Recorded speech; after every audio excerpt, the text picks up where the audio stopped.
Yo, what's up peeps? Rohacker here with a slightly different tutorial, where I'm actually going to review my 1st through 5th tutorials and really briefly reinforce the previous 5 tutorials.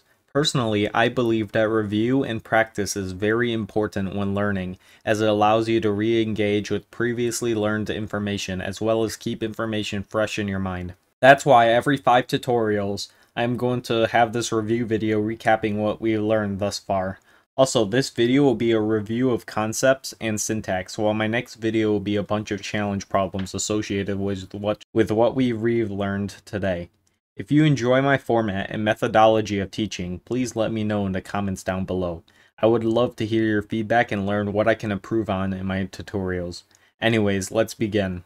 As I already mentioned, this is intended to be a review video, so feel free to skip ahead and skip this video if you feel confident in your abilities. However, I'd still recommend you watch my next video to see if you've truly mastered the previous topics. Anyways, today we'll be covering printing, variables, basic math, conditionals, and basic time control. So first, I'm going to review printing. Well, obviously we need to create our script, so just right-click, insert object script. We can delete this. Well, actually no, that is printing. That is pretty useful, but anyways. In order to create a print function, all we gotta do is just type in print, pretty basic, with open, close ellipses.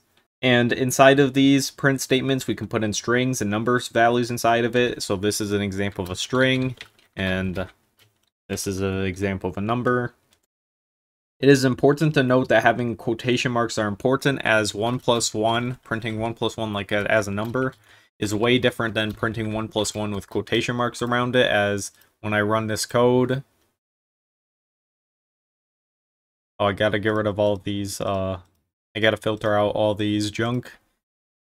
It prints out, the first one prints out 2, and the second one prints out 1 plus 1, as 1 plus 1 is subjected to math, and 1 plus 1 is displayed literally. Next, I'm gonna review variables. Variables, as we've learned, can store many different data types, such as numbers, Boolean expressions, or true-false, and strings, as well as many other things. In this review, I'm going to focus on numbers and strings. Let's create a string variable called called happy birthday message, so happy birthday message, and we're going to set it equal to happy birthday, congrats on turning, and then we're going to add the space at the end. And let's also create an age variable and set that equal to 15, so local age is equal to 15. And let's concatenate these two strings together. So print happy birthday message dot age. So that just concatenates them together. So now let's also add an exclamation mark at the end. So another concatenation. So it just concatenates or joins all of these messages together. So when we run, it's going to print out happy birthday, congrats on turning 15. We can also use variables to add, subtract, multiply, and divide each other with these symbols, plus, minus, asterisk, or Control-8, and slash. So let's create two variables, num1 and num2, and set them both equal to 5. So, local num1 is equal to 5, local num2 is equal to 5. We print num1 over num2. We would get 1, as 5 divided by 5 is 1. Which is pretty straightforward, and this would go with the rest of the symbols, with plus adding, minus subtracting, and multiply obviously just multiplying. And as you can see, when I print it out num1 over num2, we get 1. I don't need to explain the rest of it. I don't really need to show the rest of it, as it's just straight math. I'm going to quickly open up a script I had prepared, in which I'll briefly explain if and else if statements.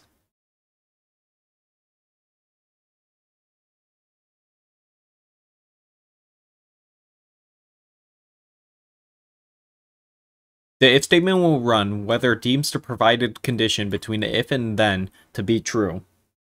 If it's deemed true, it will run the code after the then and before the next conditional statement, so basically in between here.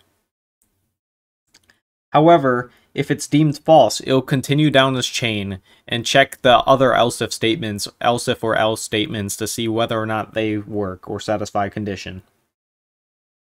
The else if acts the same way the if statement. If the condition is true, then the subsequent code will run, which if the else if statement was true, then this will run. However, if it's not true, it just continues down the list. So for in this case, power is equal to 3500. If power is less than 500, which power is not less than 500 because it's 3500, this part will not run. So this part will not run. And then next it'll go to this else if statement. If power is greater than 500 and less than 2500, which it's not in that range, so this will not print. And next it'll check here. If power is greater than equal to 2500 and less than 25,000, which it is, it'll print amateur. Also, it's good to note that once we found a condition over here, the subsequent conditions will not run. Also, finally, I need to talk about the else condition. Let's say I change this to like 3.5 million. Power is not less than 500. It's not between 500 and 2500. It's not between 2500 and 25,000. And it's not between 25,000 and 1 million. Therefore, this statement will run. The else statement basically just runs whenever the other conditions are not met. Finally, wait statements. Wait can temporarily or semi-permanently pause the game or script for a set amount of time. So, task.wait 5 will pause the script for 5 seconds. If I change this to 100, it'll pause the game for 100 seconds. And if I were to change this to 0.5, it'll pause the game for half a second. You get my point. Anyways, as I said, this is just a simple review video reviewing tutorials 1 through 5 of my scripting tutorial series Noob to Pro. Thank you all for watching, and until next time, I am wishing you a great day.